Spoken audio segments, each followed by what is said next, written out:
I don't know what y'all want. I do not know what y'all want. Tell me what you want. Tell me what you want. Good night, ladies and gentlemen. This is but one of many meetings tonight. And I have come to give my support and strong endorsement for Sandra Husbands. Many of you may not know that Sandra's entry into the Barbados Labour Party was via my constituency and my constituency branch. And therefore, as I am here tonight supporting her, I am equally conscious that I have lost workers and efficiency in my campaign. So you have to forgive me if I am a little jealous, because you in St. James South now have the benefit of her organization and passion, and the people of St. Michael Northeast have to do without her. And I start this way because, in a very real sense, this election is going to come down to you. Not so much Sandra, and certainly not so much the other man. And I say so because if you start to think about yourself and your circumstances, then the choice of the candidate who is elected on the 21st of February becomes an easier decision, not just for the Labour Party supporters, because many of you will vote according to party. And in fairness, many of the Dems will vote according to party.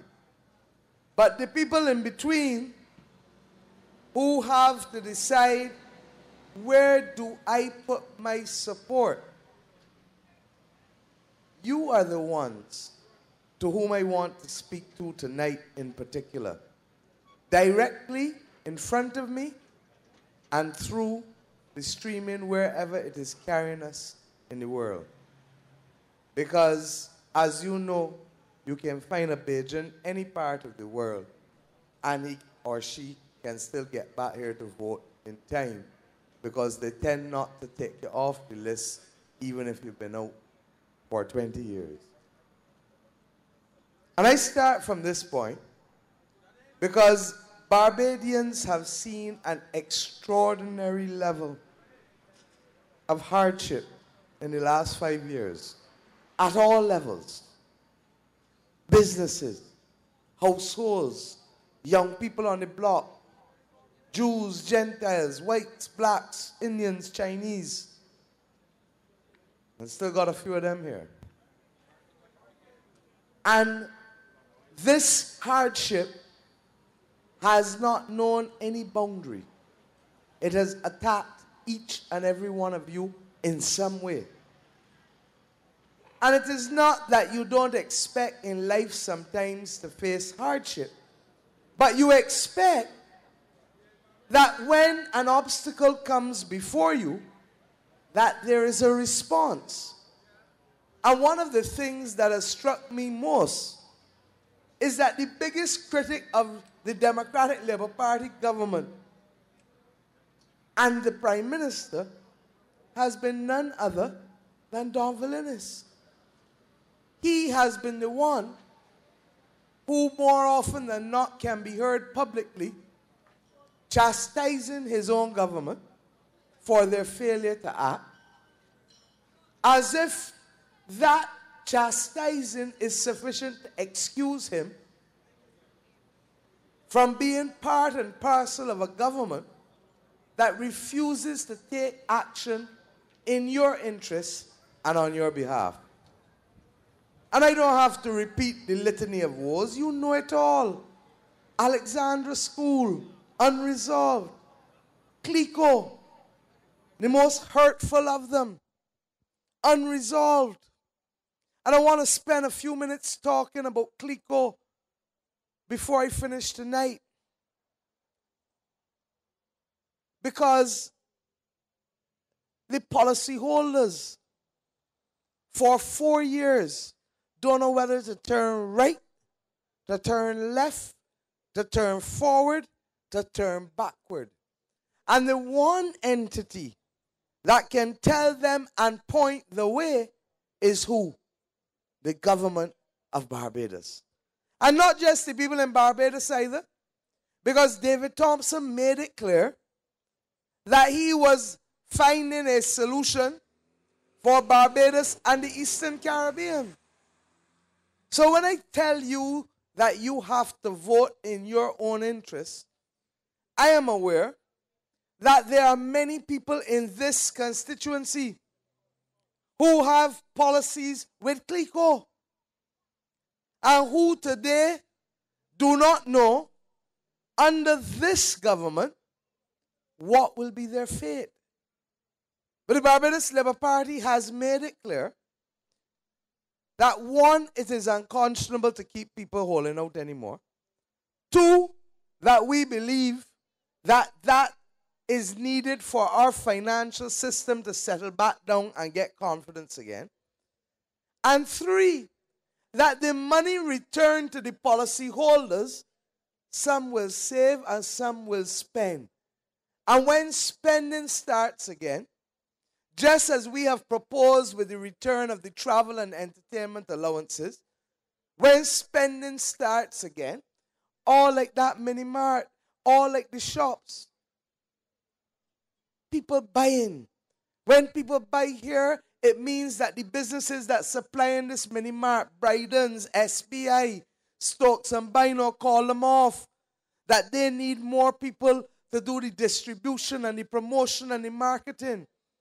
And when they start spending and more people start getting money and the people get back the little travel and entertainment, you heard Clyde just now tell you that a man or a woman who got a piece of change in the pocket is more likely to say, if they got clothes that need ironing, look, I worked too hard this week. Let me get somebody to do a day's work in ironing.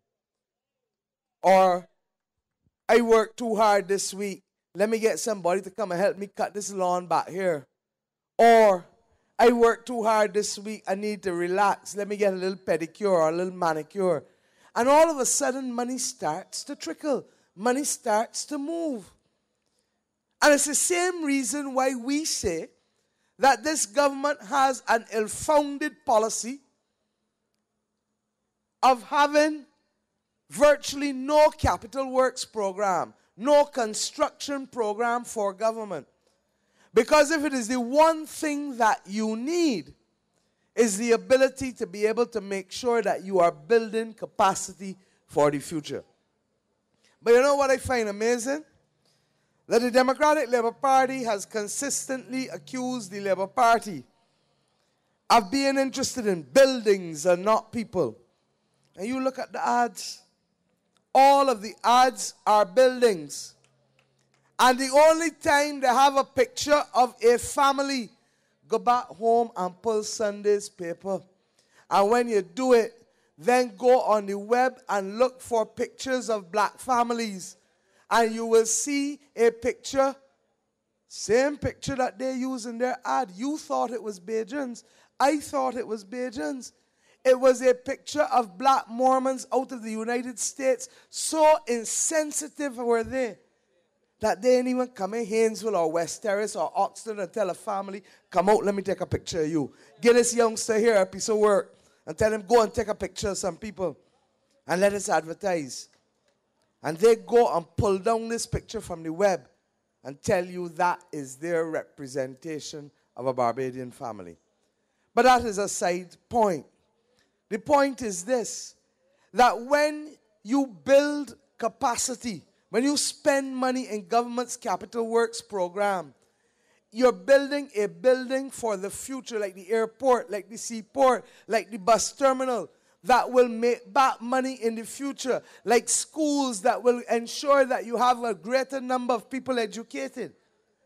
And for the first time in 20 years, government's capital works program has dropped to below $100 million. Now, what does that mean to you?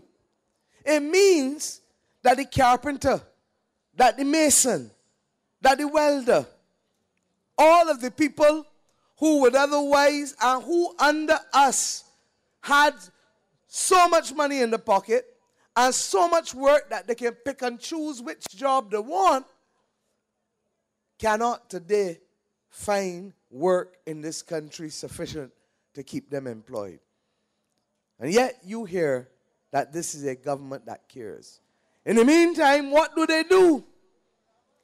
They borrow $2.7 billion. $2.7 billion in 5 years.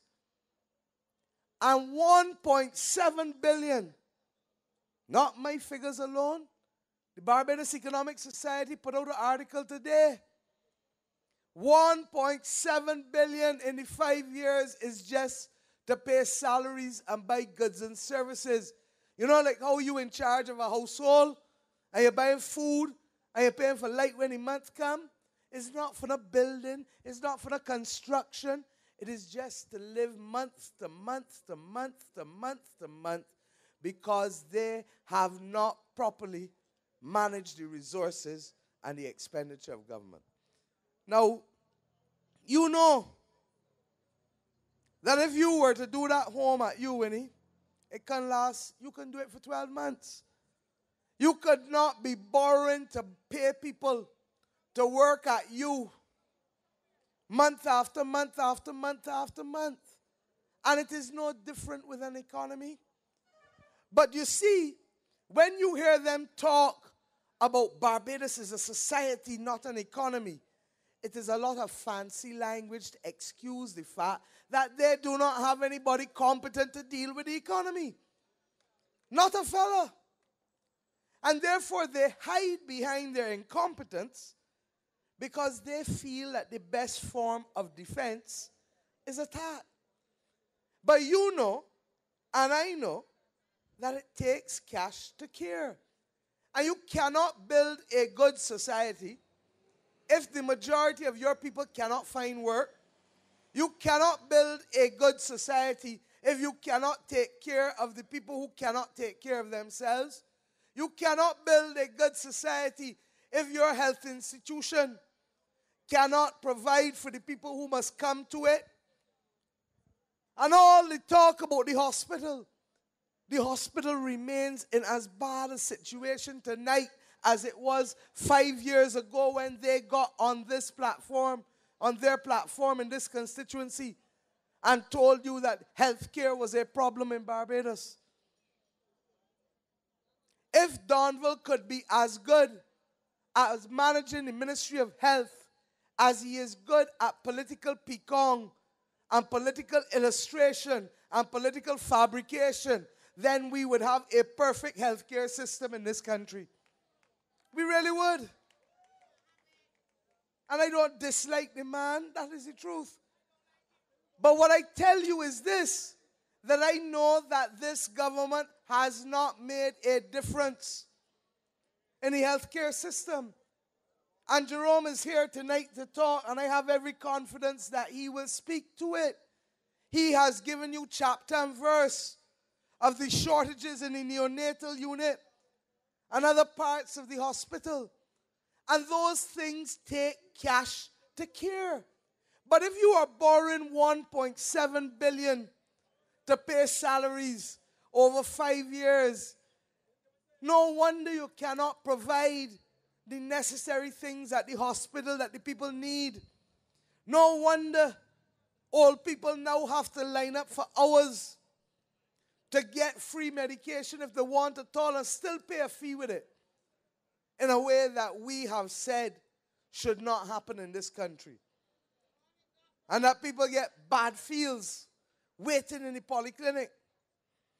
Not to mention those who happen to have been here for years but weren't born here, didn't get themselves settled, and they can't get nothing at all neither. Those things are wrong. And that is not the kind of Barbados that we know or you know. So, ladies and gentlemen, when I say to you tonight that this election is about you, I'm not joking. You have to decide what kind of Barbados you want to live in. If you want a Barbados with a lot of pecan and entertainment and both sides making mock sport at each other, then you could leave the status quo. If you want people who have shown you in the past that when we had to raise water rates, what did we do? We took the people at the bottom who use less than 8 cubic meters, and we say, you see y'all, you really ain't got no room to really pay, so your increase can be 2 or 3%. Then we took the next category, the people between 8 and 20 cubic meters, and we charged them a little more increase. And then we took the people over 20 cubic meters with the big houses and put the lion's share on them. And we did it because we know that water was essential. But it was as if the Democratic Labour Party did not know that when, like wax palax, they put 60% on your back in water increases in the year 2009. And that came after all of the other increases in 2008. And we told them then, as we say now, you cannot tax an economy back to growth. And that rather than expanding your capital works program and keeping jobs going and money flowing, that you had sufficient foreign reserves to be able to take that chance. They went the opposite way. And you know what it comes down to? As I said, there's nobody competent. If I ask a man to drive a forklift through this little road here now, a man that can't drive can want to knock me down and knock down you all there because he button bout. If I ask a man who is competent and experienced in driving that forklift, he's going to come straight back without veering or moving to the left or right. And that's what it comes down to. When we tell you that we know how to bring the electricity bill down in this country, it's not because we're making a false promise to you. It is because we understand that Barbados produces a certain amount of oil, and what we don't produce, we import in fuel oil from Suriname. The oil that we take out of the ground in Christchurch and St. Philip, we take it and we send it to Trinidad. Trinidad values it, gives us back an equivalent amount in fuel oil because you can't use crude oil to generate electricity. When we get the fuel oil, it constitutes 40% at the moment, and I'll come back to that, of the overall needs of the Barbados Light and Power. And the other 60% we then import at the moment from Suriname. Now I can understand that we will have to pay world market price for the product coming out of Suriname. But why on God's earth and in God's name are we paying world market price for the oil that come out of under our earth? You remember Gabby's song? That beach is mine. When it's paid to go to the beach, that oil is ours. And I accept that the oil should be sold at the cost of production. How much ever it costs you to lift it out of the ground, you got to pay back Binoxum. And you get them back a little profit on top of it, not a problem, because every company, even those owned by the government and people of Barbados, can get a little profit. But how can you justify selling oil that you can produce and sell with a profit at about $40 a barrel and selling it to Barbados Light and Power at over $100 and $110 a barrel, as has been the world market price recently for the last 2 years? It is unconscionable.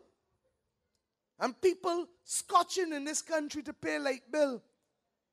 I made the point in St. Peter just now that for the first time in 20 years, I am seeing people using kerosene oil lamps in my constituency again because the light get take off.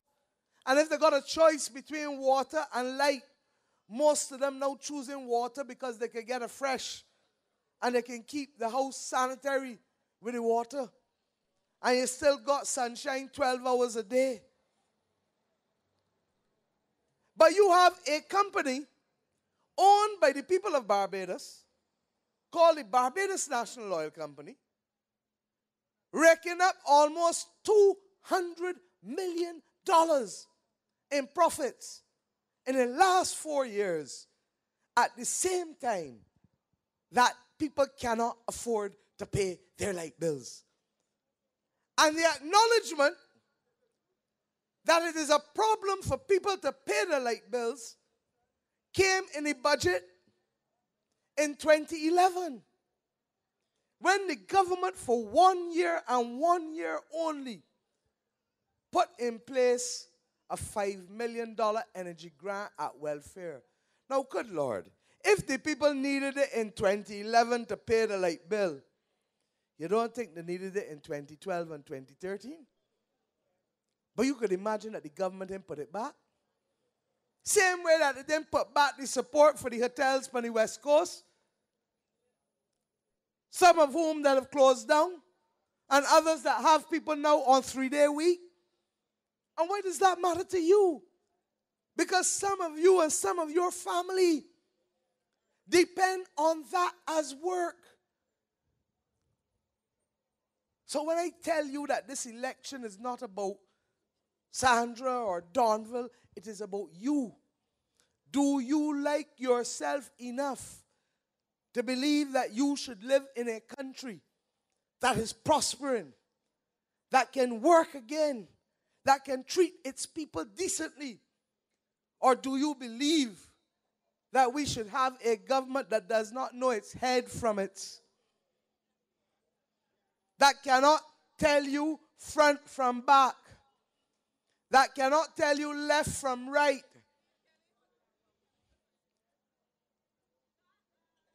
Do you believe that after 47 years, your country should find itself in this position? And you know the sad thing about it, David Thompson knew it. David Thompson knew it.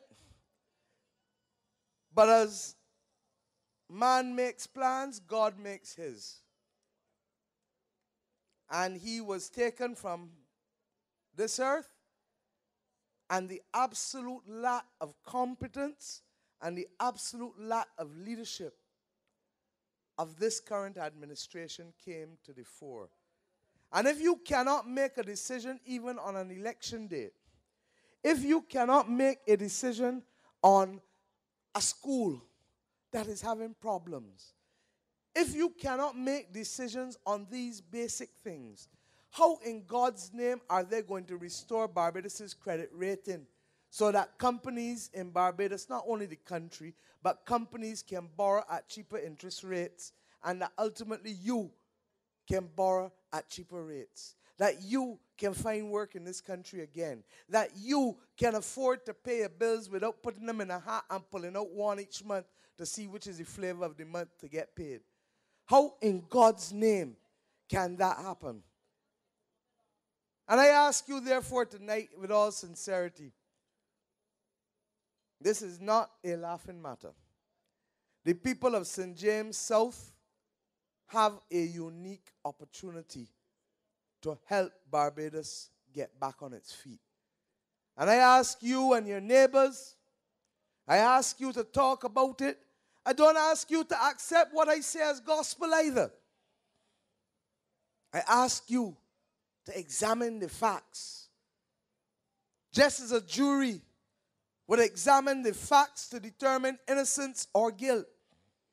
And if you find this government guilty on the basis of inaction, lack of leadership, insensitive leadership, then I ask you to bring a sentence that sees them pack up and go, and sees you voting for Owen Arthur, the Barbados Labour Party, through Sandra Husbands in this constituency and Kerry Simmons in the constituency neighboring. We cannot do it alone. But we know, as the old people will tell you, warm blow kill old cow. And even those who feel that they are McGuffies are still subject to the will of the people and the judgment of the people. And with your help, we can make wrong things right for the people of Barbados and restore pride, which is in our motto and which is in our hearts, to the country and the people of Barbados. Good night and God bless.